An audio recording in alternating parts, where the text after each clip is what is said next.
সেই যে জানুয়ারি মাস থেকে টাকাগুলো আসছে, মাসের 15 দিন যেতে না যেতেই তো এগুলো চলে যাচ্ছে। না, এভাবে আর পারা যায় না। এবার তো একটা ব্যবস্থা করতেই হবে, টাকা আমি জমিয়েই ছাড়বো। চলো। চৈত্র সেলে এই মিক্সির বক্সটা কিনে আনা থেকে এটার প্রতি আমার নজর ছিল যে এটা দিয়ে আমি তো কিছু না কিছু বানাবই।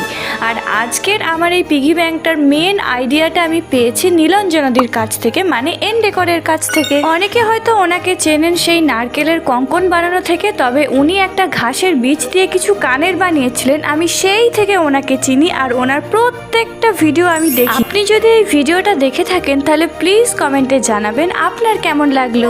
কথা বলতে বলতে রেডি। আমার এই কিউট পিগি ব্যাংকটা কার কেমন পছন্দ হয়েছে জানি না, বাট এটা আমার পার্সোনালি খুব পছন্দ হয়েছে, এত কিউট জিনিসটা।